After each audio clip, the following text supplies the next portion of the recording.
Vous êtes en train de regarder un moi en construction. Ce bébé de quelques mois découvre pour la première fois ce qu'il appellera plus tard ses orteils.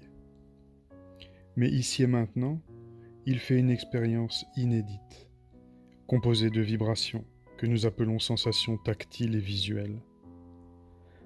Lui n'appelle pas ça comme ça. En fait, il n'appelle pas du tout.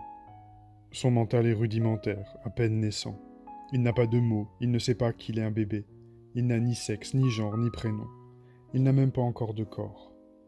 Il est en train de faire une expérience brute qui va alimenter un schéma interne de ce qu'il appellera plus tard son corps. Ici et maintenant, il est sans limite, sans individualité.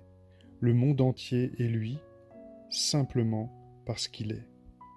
Si vous pouviez percevoir comme ce bébé, vous feriez l'expérience d'être tout ce qui est.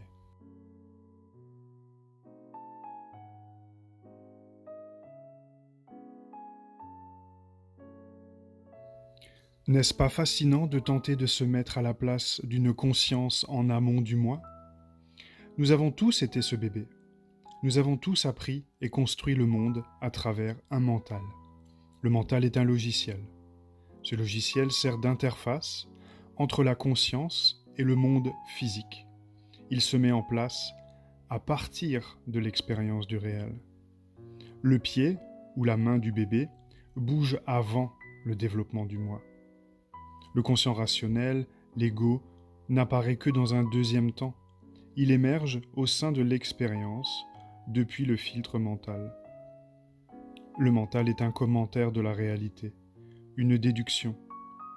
Un lien se fait petit à petit entre le pied ou la main perçue et une représentation de moi en construction, mais aussi entre son mouvement et un désir ou une intention qui est senti en moi. Ce lien mental, cognitif, est une interprétation, l'invention d'une histoire qui dit que c'est moi qui bouge cette main, alors qu'il est évident ici que la main ou le pied bouge avant l'existence de l'idée « moi ». Le mental n'est pas un système de contrôle, c'est un simple système de navigation.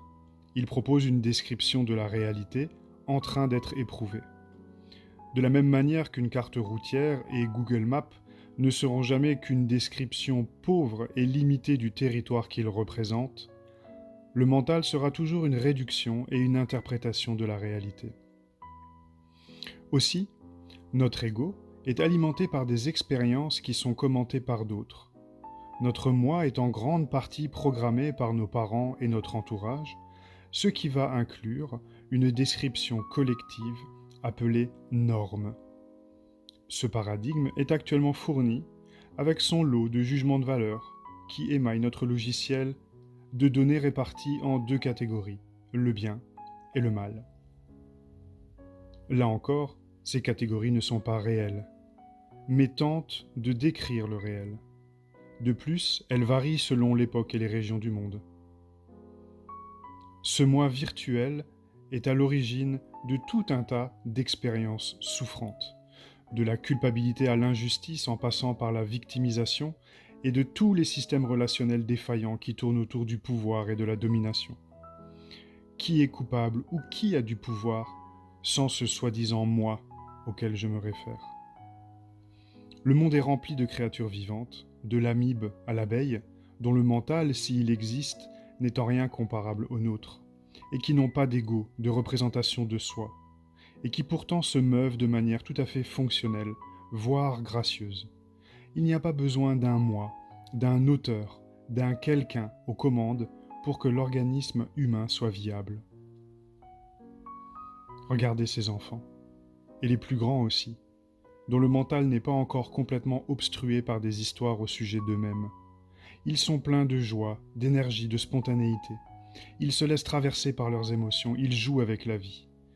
Ce n'est que plus tard, devenus adultes, qu'ils deviendront lourds de leur savoir sur eux et le monde.